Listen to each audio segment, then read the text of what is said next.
Whoa, Lucas. Wait. What? You're here. Why are you here? You told me to show up. Oh, that must mean it's another week on the Dan K Show, episode 14. Lucas, give me one show that did not last 14 episodes off the top of your head. Lucas did not know we were going to do this. That hasn't lasted 14 episodes. What show hasn't lasted 14 episodes? I keep going back to that stupid Bullseye show on Fox. Bullseye, the only show ever made that's only about bullseyes. Bad idea. Go, give me one. Oh, I don't know. How about I give him another Fox show, Ant-Man, starring Patrick Warburton. Ooh, that's Made it right. 4 episodes. Go on Netflix, check it out. You will be disappointed. But what? I'm feeling blindsided, Dan. I feel like you researched this and then try to snare me in a trap. Blindside, movie starring Sandra Bullock. And that other guy. Hashtag 6 Degrees of Kevin Bacon. We won't do that right now, but let's get into This Week in the Dan K Show. First thing, before I get into my 3 things, the first thing Amendment A, this thing, we have an exclusive video this week, some exclusive video content, and it has me in it, so I promise it's worth watching. If Nope. it has Don't get else, worried. He's going to be in it. So. I will be in it. I know people at home are like, is it going to have someone else in it? No, it's going to have this guy in it. I'm better than anyone else in this league, and I am going to be on it. And, yeah, even you, Lucas. But I'm going to be on it. I'm going to be talking with Danny Taroni and a few more UNH superstars, University of New Hampshire hockey players who played in this very same league, the USPHL. We're going to talk about their favorite moments and why the USPHL prepared them to be a great player. Let's get into our 3 things, Lucas. You ready for that? I'm ready. I'm ready. Number 1, not Whalers. We've talked about Whalers a lot, Jersey Shore and Hampton, but Whalen. And that's Alex Whalen. He has Defenders Whalen all season long. Alex Whalen, a year 97, so he's a youngster, right? I mean, you start hearing year 97 and you start thinking, oh my God, where's the time gone and what am I doing with my life? But Alex Whalen's doing a lot with his. He's got 25 assists and 8 goals on the year, exact same as Ron Greco, who we'll talk about later. But Alex Whalen, great start to the season. He had a 4-assist contest against Rochester Junior Americans. The only people assisting more people are the Boy Scouts when they're trying to get their assist badge, getting old ladies across the street. Number 2, Ducks versus Cougars. You'd think every time the Ducks lose, right? But Ducks fly together, correct? Quack, quack, quack, Mr. Ducksworth. The Dells Ducks and the Chicago Cougars, 1 and 2 in the Midwest, battling. You think, oh, something's got to give, something's got to give. Nothing gave. They split the series 3-2, 3-2. Lucas and I will talk about it later, especially a special goaltender from Dell's Ducks. Quack, quack, quack. Number 3, mustaches to the rescue. Mustaches to the rescue. Lucas, you have a pretty nice mustache on your face, right? Yeah. Now, what can mustaches do to really help anybody? We don't know. We're going to find out. I'm going to do a phone interview with Mr. Mustache, I'm going to call him right now, head coach of the Charlotte Rush hockey team, Ryan Cruthers. I'm excited to talk to Ryan. We'll get him on the phone. We'll see what he thinks about this. Lucas, what do you think about mustaches? Well, Dan, I think that this is the part of the show where I'd have a fantastic pun about mustaches, but I don't have one. So let's just get right into the episode. Right into it now. Dan K Show, ready to go, coming at you hot.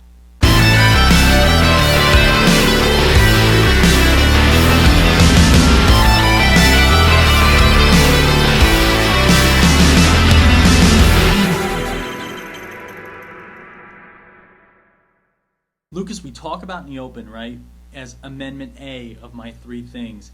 It was the alumni video we got coming down the pipes for you right now, an exclusive alumni video of UNH hockey.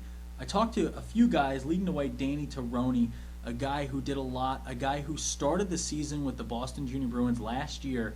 Halfway through the year, gets the call from UNH, you're coming up to the bigs, folks. You're going to D1 hockey, going to play for UNH.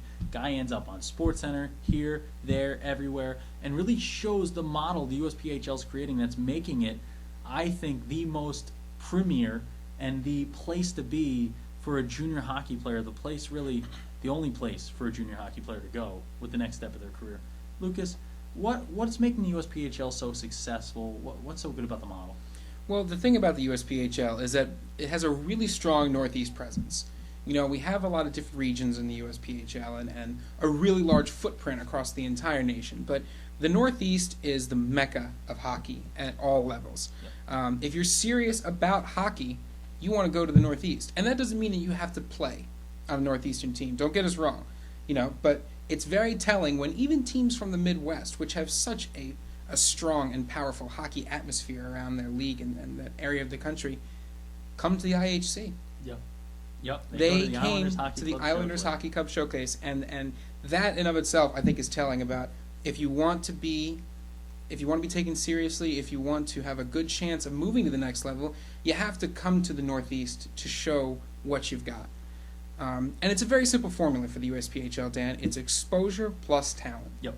You already have the exposure from being in the Northeast. I've already covered that bit. But the talent, and not just a couple of guys or a couple of teams. The depth of talent in the USPHL is just astounding. And the way that you can see that is you have these teams who go up against each other, and one team you might say, oh, well, they have a better record, so they're obviously going to win. There is no obviouslies in the USPHL. For sure, I've seen it. I've seen it on my end, And you talk about these things. One thing I bring up is I jump in with I spoke to Jim Hunt, and he's a guy you know now, big fan of Lucas, Jim Hunt. He's the president of the Jersey Hitmen organization, former coach of them, and he's a guy who put together the first ever U.S. Olympic women's hockey team. So this guy knows hockey in and out, and he knows the biggest names there are in hockey. And I asked him what's so good about the USPHL, because you want to ask the people who have done it all why this league really matters. And he talked about what he brought up was gate. And not something you're walking in and out of, but the idea of ticket sales. And a lot of these leagues, Lucas, they run off of ticket sales, and there's money that has to be made. So if a guy's not performing, see you later, out the door, right? But in USPHL, you're not going to get that. You get these players that when they're underperforming, the coach works with them. The coach makes them better, and it's a player-first model that makes this league just the best league out there, the best league I can think of, the best league I've seen. I've watched all kinds of hockey over the years. Me and my cat bow tie, which you'll see in person, but there are kittens on my bow tie. I mean, you're not going to see it from this far away, but it's a pretty good bow tie. But I'm smitten for these kittens. Folks, that's a good lead-in. Let's show the alumni video, and let's see what these guys have to say about the USPHL. I think we've talked enough. Dan Kemchek sitting down for an exclusive interview with some University of New Hampshire stars. Gentlemen, congratulations on playing for UNH, first of all, and it's a prestigious university, a great university. But you all have a little USPHL lineage in you. Can you introduce yourself and where you played? Yeah, my name's Chris Miller. I played for the Junior Bruins. My name's John Frigel. I played for the Hitmen. Danny Tironi, also played for the Junior Bruins. I'm Colin McDonald. I played for the Jersey Hitmen. Now, we're going to start down here with the Jersey Hitmen, a guy who played with Toby Harris in the organization there, right? Now, can you tell us a little bit about what it was like to play with the Hitmen and to play in North Jersey up there? Yeah, well, I'm from about 25 minutes from Wayne, New Jersey, where I played. And growing up, it was the organization that, it was up and coming. It was an expansion team. I had the EJ from what it used to be called. And it was just one of my goals to always play for them. And turn 18, I played for the Empire team. And then 19, I played for the, what was the EJ, now the USPHL team. And a lot of good memories. They helped me get to where I am today for sure, and I enjoyed it. Now, Chris, can you share maybe a memory or something that stands out from your time playing in the USPHL? Yeah, something that stands out, definitely winning the championship a few years ago, actually against John here. Yeah, that was pretty special for my personal career. And yeah, Junior Bruins, they gave me all the tools to succeed. So yeah, it's been awesome. Now, Johnny talks about the tools to succeed. What kind of tools did you pick up while playing with your organization before heading off to UNH? I think a big thing was just competing all the time, and Toby and Jim Hahn were big about competing in practice, really high tempo, and our style of play and whatnot. And that was a big thing. It's just coming to compete every day, and I think helped me for coming into college. Now, Danny Tironi down here, Danny Tironi. This is a guy who started the year with the Boston Junior Bruins last year. I called a few games for him. He was tearing it up in net, leading the league in a lot of goal categories in net. And Danny, can you tell us a little bit about how the USPHL had you prepared to really make that mid-season transition and come up here and be a winning goaltender? Yeah, well, it was a big decision for me, and they took me in knowing that I'd have to leave. And I think the biggest thing was just getting to play a lot. I played over 20 games, saw a lot of shots.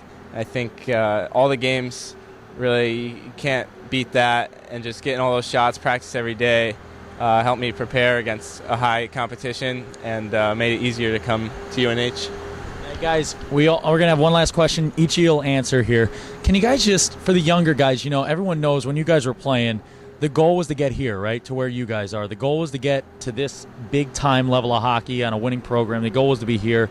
Guys, can you tell us a little bit and tell the players watching, how do they get there? Can you give them a word of advice? I think a big thing is just have confidence and believe in yourself. And it took me a little while to get here, but that it was all part of the process. And you keep getting better every day, and you'll be here before you know it. I'd say just have fun. Come to every rink ready to perform, ready to do your best. So, yeah, if you have fun, good things will happen. Oh yeah, going off what John said, just work hard. Don't worry about anybody else, what anybody else is doing. Just be yourself and work hard, and you can end up playing college like you want to. Yeah, I say, the biggest thing is just being consistent every day with your preparation, and as long as you don't take days off, you don't get discouraged, I think usually good things will happen for you. Guys, I just want to thank you for taking the time before a game, folks, to talk to us. I wish you the best of luck the rest of the way in your college careers and beyond, and keep winning games for the USPHL. Love it. Thank you very much. Thank you, guys. Lucas, another great interview by a great correspondent, Dan Kemchek. He's handsome, he's good-looking, he's intelligent, he speaks well, he has camera presence. His fiancee's shaking her head no behind the camera, saying that she doesn't agree. He is upset. It hurts his feelings. He doesn't like that. He really wants... let me just really quick... we talk about hockey, but really quick, I want to talk about something real quick. If people at home could Google Mark Maron on your other... Get another tab up. Google Mark Maron, because he's a comedian, and he's about 45, maybe 50, and he's angry. He's known for being angry and owning cats.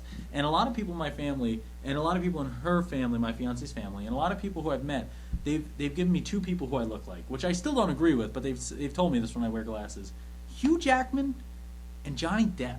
I don't agree with either of those either. I definitely don't agree with either of those. But they both made me feel good about myself. And you know what Lena says I look like? Mark Maron, an old comedian, and there's just some things in hockey you can lose a game and it hurts your feelings, but Lucas, that cut deep to the soul. Well, I imagine it would if you had one. I don't have a soul. So let's go back into great alumni spotlight by me. But we talk about some of the greats that are playing at the next level. Let's talk about what was the greatest matchup of this weekend in my mind, and one of the best matchups of the year. Dell's Ducks taking on the Chicago Cougars in the Midwest. Both John Schwar's own squads. Love that guy. Love that man. That guy's great to talk to, great to interview. But these are two teams that come into it first and second in the Midwest. Dominant squads, outscoring people by what seems like millions of goals, dominant goaltenders. They split the weekend, right? 3-2, 3-2, exact same score. So they're perfectly even. They're the exact same team. And in goal, there's a guy I got to talk about before we get to Lucas's side of it. Jared Young, 15-0 on the year. 15-0-0. In 15 starts, he's allowed 15 goals. That's one goal a game, folks. One goal a game. He has 6 shutouts, a record in Tier 3 hockey. Lucas, they talk about goaltenders standing on their heads. What does this mean come playoff time? What does it mean to have a goaltender like this? And what does it just do for a team throughout a season and an offense and a defense? What does it do overall for a team's outlook? Well, if you talk about goaltenders standing on their heads, this poor kid must have all the blood in his body inside of that head of his, because he is absolutely 110% killing it in net this year. Yep. And what it does, it's pretty simple. If you talk about what it does defensively, defense wins championships, and that isn't just true in football. It also rings true in hockey. And what it does for the offensive side of the things. You don't have to keep guys back. You can have more aggressive defensemen. Yeah. You can have defensemen crashing the net, coming up top for support, getting those hard slap shots in. Yep. Kind of things that really put pressure on the opposing team that you wouldn't be able to do if you had to leave a defenseman or two, say, back to cover the goal. Creates rebound chances. You gotta Absolutely. If your goaltender can handle one-on-ones and breakaways and not give up the goal, then you are free to push on offense. Yep. And what it comes down to, Dan, and I have to credit you for telling me this. This is something that you told me. I love getting credit. Quoted, it's hard to win games when you get outscored. That's what you told me. Yep. And I'm pretty intelligent. Exactly. And then Dan explained it to me later, and he said, what I meant by that, Lucas, is I meant that if you score less goals than the opposition, you're probably not going to win. And that's something that I've taken to heart. Yeah, I mean, that was the first thing I taught Lucas about hockey. He said, Dan, tell me the first thing you know about hockey. I said, hey, team scores 2 goals, other team scores 1. Team with 2 wins almost every time.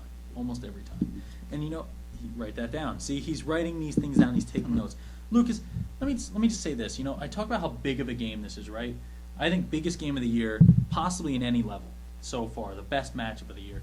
Biggest game for these teams. Do you think that's an overstatement? I don't think so at all. No. You talk about these guys coming in halfway. They're 1-2, and they split the series. Again, like you said, the score was 3-2 both games. Yep. So these guys are clearly very evenly matched. And the halfway point of the season is when you start to see a shift. It's a long season. There's no getting away from that. It's a long season in a sport that is very, very tough on coaches, on players, physically and mentally. Yep. So you get to a point, you get a hard-fought battle like this. It's great for the coaches because you see, the things you're teaching the guys are sticking with them. It's great for the players because the players get a new sense of, okay, like, this is who we're probably going to see. Yep. This is what we have to improve on. This is our benchmark. So and it really picks up the momentum for the second half of the season. And let's be honest, Dan, it's good for the league. Yep. When you get a 1-2 matchup like this, you want the games to be close. You want them to be hard fought because you can turn around as the league and go, this is who you got to watch. This is going to be a matchup to keep your eyes on. Always watch out for Ducks versus Cougars in a battle. It's going to be an interesting battle every time. Lucas, I put you on the spot here. I think right now there's a class in this Midwest area, and I think it's these 2 teams, Dells Ducks, Chicago Cougars. If I put you on the spot and I tell you got to pick one of them. One of them that's your team that you would go with the whole way. Which one is it? I'm going to have to go with the Cougars, Dan. Okay. They've got 9 players with over 20 points on the season. They've got a 20% success on the penalty and an 84% success rate on penalty kills. That means they're making the most of their opportunities, and they're protecting themselves when they're a little bit behind. They're playing smart hockey. They're not trying to go overboard. They're not trying to do too much. They look at the situation, what they've got, they look at the weapons they have, and they apply the weapons they have to what's on the ice in front of them. And I think that is going to serve them well. Yeah, but I got to come back at you with this. The Dells Ducks, they provide the ability to talk about the Mighty Ducks every single darn show. And they provide something else. They provide a great goaltender in Jared Young. And, we talked about the importance of that in the playoffs. On top of that, let's look through some of their top scorers. You've got David Kaplan, an assistant captain here. 21 goals, 13 assists, 34 points the most on his team, right? And this is the guy who dominates on the power play. 5 goals on the power play. Dangerous presence. You have the ability to score on this team. This is one of the leading scoring teams in the Midwest as well. And I just think Dells Ducks is, we talk about, we make our jokes about outscoring opponents. You score more, you're going to win. This is a team that's scoring 5 a game. 5 a game. They're scoring 5 goals per game. And their starting goaltender is allowing 1. That is a 4-goal swing. They tell you you're a successful hockey team if by the end of the year you have a half-goal swing. It's a team with a 4-goal swing. I could not picture picking another squad to take it the rest of the way. At the beginning of the year, the Cougars were my team. Talked to John Schwartz about them. Talked about how good they were. He said, don't forget about the Ducks. I said, Ducks? Quack. And he said, Dan, don't make a duck noise. We're adults. Let's talk together. And I said, quack, quack. And he got upset. I imagine he would. And then I was like, quack?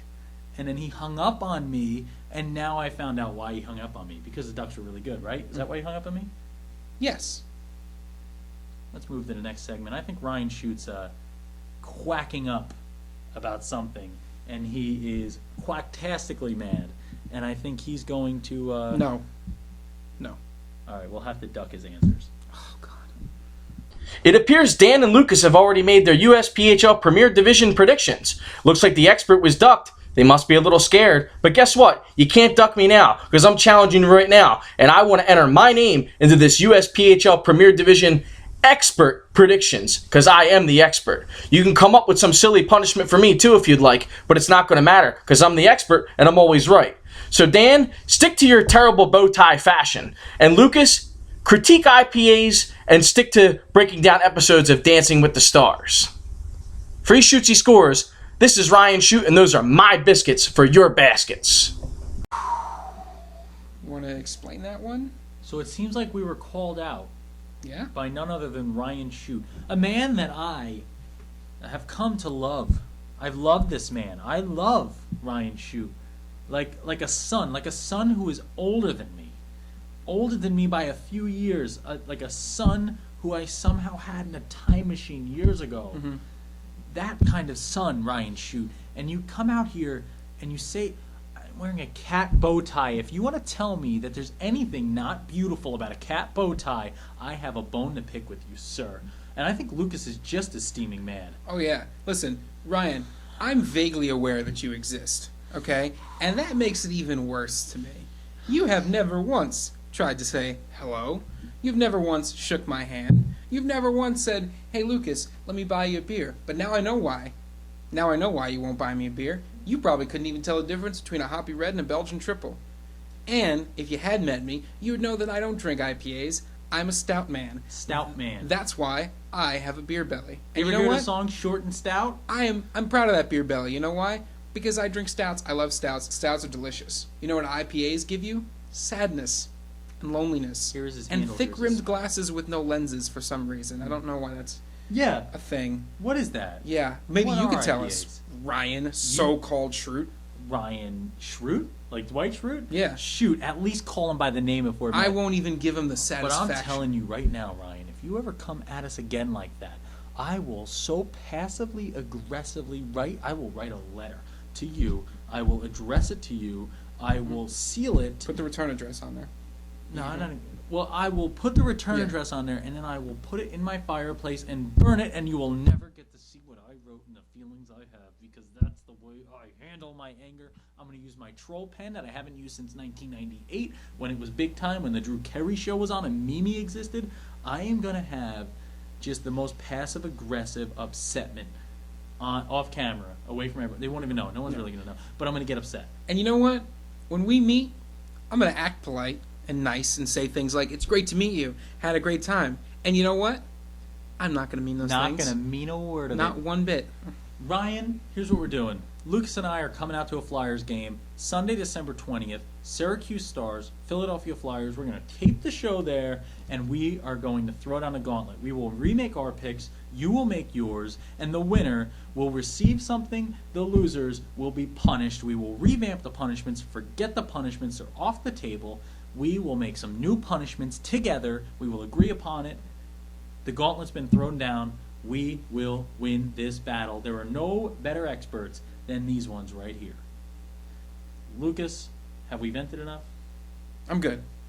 We're going to give you a chance to vent a little more. I'm going to try to bring the mood up. Let's take it to pros and cons.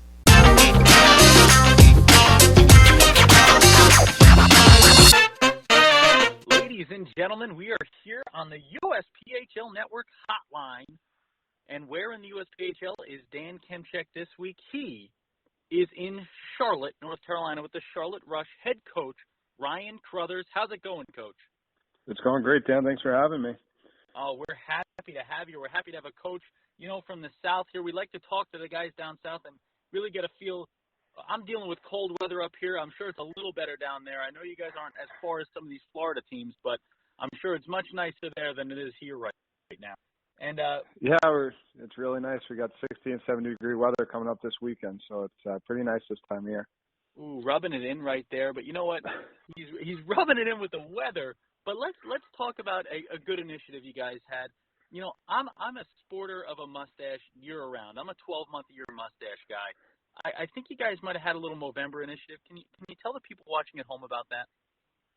Yeah, so this year our players are really big in our community, and they like to go out and, do whatever they can to give back. So one of the things we wanted to do was the Movember campaign through the Movember Foundation, where guys, sacrifice their face and grow out whatever type of mustache they'd like and go out and try and raise funds that will go towards men's health and research, for prostate cancer and really just cancer research in men altogether. And our guys did an excellent job, set a team goal of $1,000 and ended up raising $1,450. So we're pretty proud of them. Incredible accomplishment there, Coach. Just showing how much further the teams of the USPHL, especially the Charlotte Rush, are going, not just on the ice to develop players, but developing men off. And, one thing I got to say, you say sacrificing their face. We all know in some of these mustache competitions, we've had them before, I had them when I played, there's always a loser. Was there a good mustache, maybe the best mustache on the team, maybe the worst? Any good and bad mustaches you could talk about? I think one of the best was Trevor Kleckner. He's our alternate captain on the elite team, and he went above and beyond. He works in the rink as well in the restaurant upstairs, and he grew a pretty thick mustache and then took it a step further and raised money each night he was working, and different patrons of the establishment estimates they would diet certain colors on certain nights, diet for certain events. So he ended up getting all this different dye, and I think his mustache changed colors about 4 or 5 times, but it ended up working out in his favor, and he raised the most money in raising almost $450 just on his own. So he did a great job. A guy on our Empire or USP3HL team, Shane Clapper, he had a pretty dirty, ugly mustache, but to his credit, he had to go to high school every day and rock this thing, and he did a great job. So he took a lot of heat, but it was worth it. And that's the thing people don't realize about mustaches. It's a state of mind. You got to be ready to deal with some of the heat you take in the mustache world. I live in it each and every day. But, let's move out of the mustache world here, and let's get into something more serious. You guys are developing some athletes both on and off the ice there in Charlotte.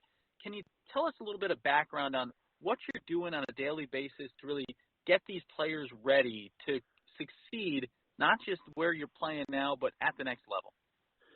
Yeah, for us, it's our first year, and we have a great facility at the Extreme Ice Center. We have 2 ice sheets, and we have a mini rink that we call the Puddle that our guys have access to from 8 a.m. in the morning till noon each day. And I'll go out there with a couple players, or guys will just go out there, play 2-on-2 or work on some things. So our gym is right in our facility as well. We have great trainers that work with our guys. And then our locker room facilities, we just inherited them.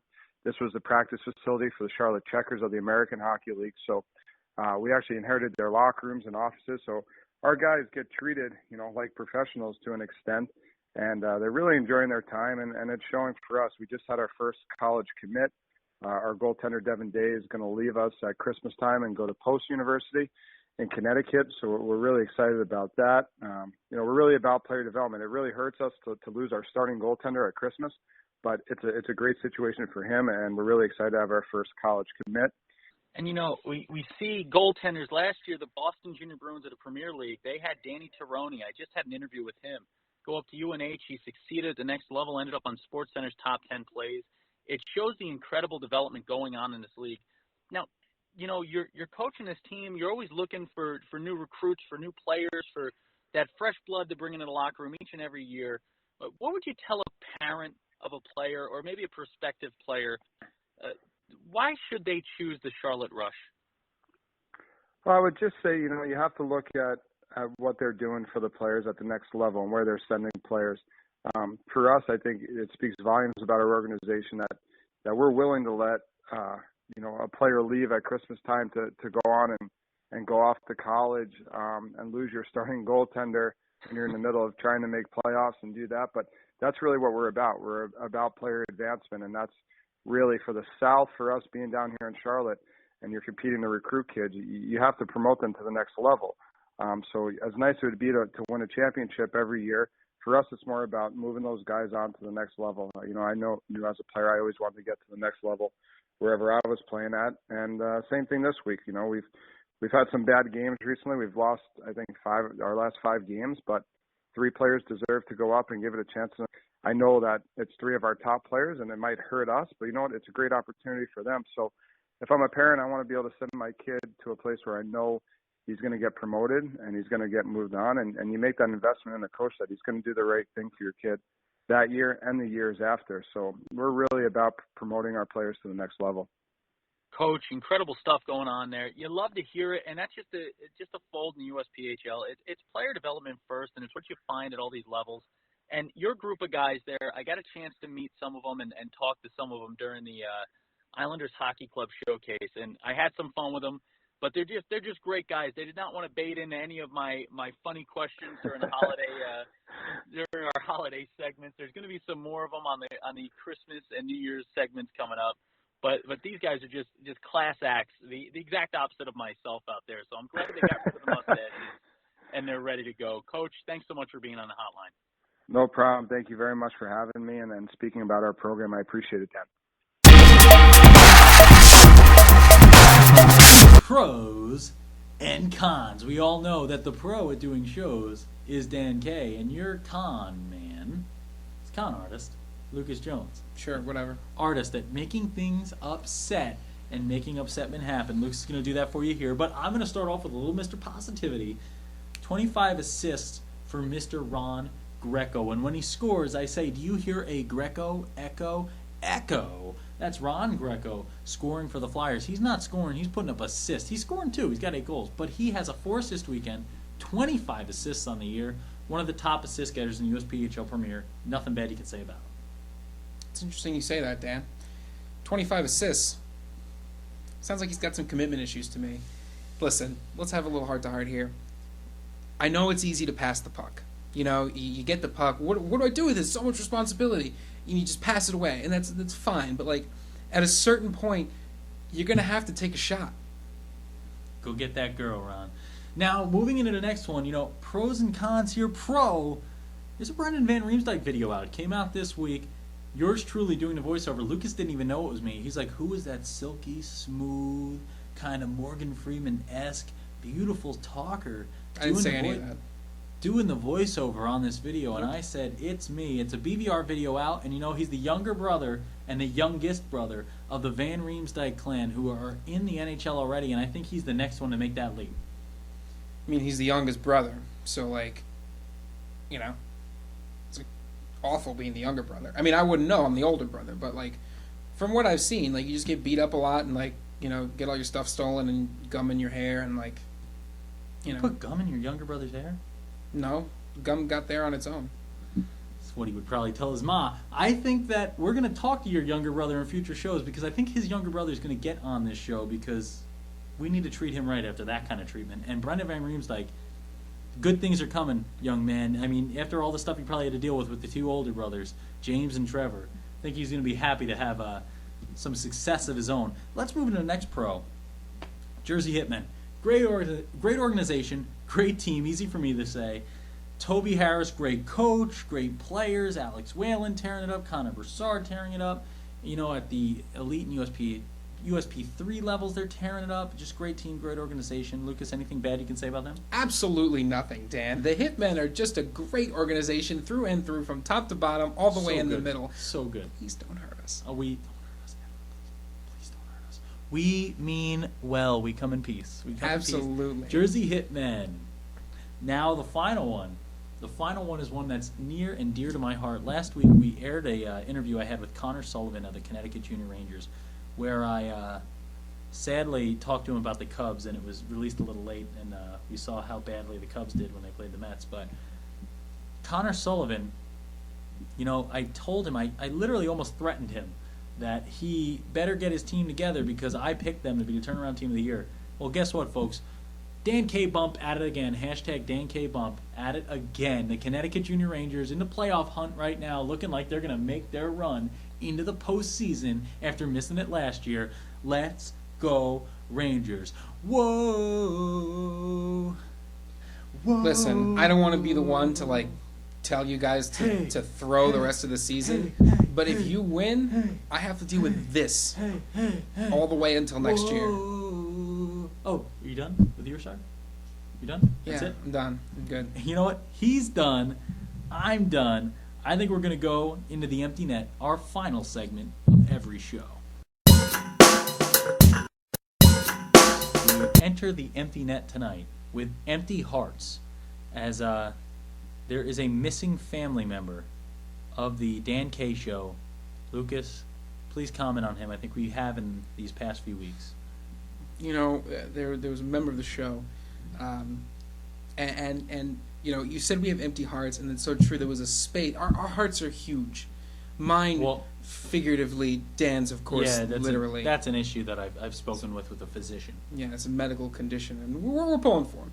But we have huge hearts, and in our hearts there is a space, an empty space that is shaped very specifically. It's shaped as if there should be a thing in there where it's a flashlight installed inside of a specific land-dwelling mammal.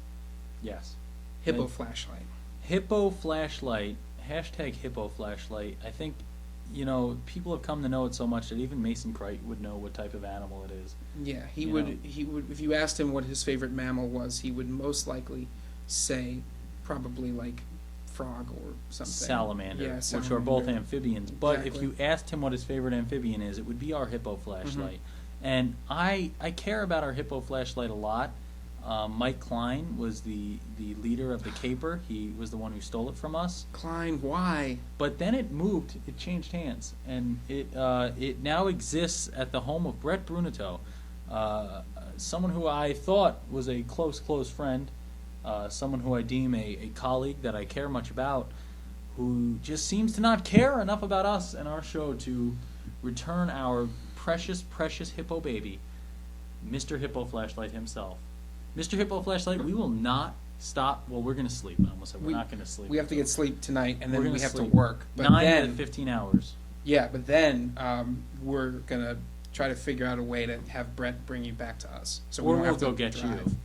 We don't want to drive. No. But we will get you back. Like a child who we wouldn't drive to go get, we are going to get you back into our lives, and we love you, Hippo Flashlight, almost as much as we love all of you USPHL fans. And we've had an incredible time. We hope you enjoyed the Empty Net and our talk about our Hippo Flashlight. We hope you enjoyed the Brendan Van Riemsdyk video this week.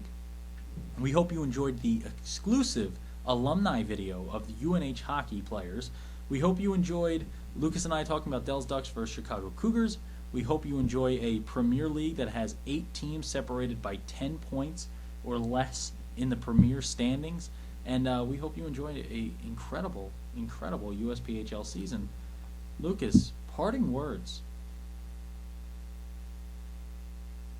I'm going to second that shoulder shrug with a and I am going to say I had fun. Lucas, did you have fun? Take it or leave it. I got him to say something, and that's all that matters. Folks, remember, if Dan K is on the mic, it's always hockey night. Thanks for watching, and I got Lucas to laugh. That's all I ever try to do with this podcast.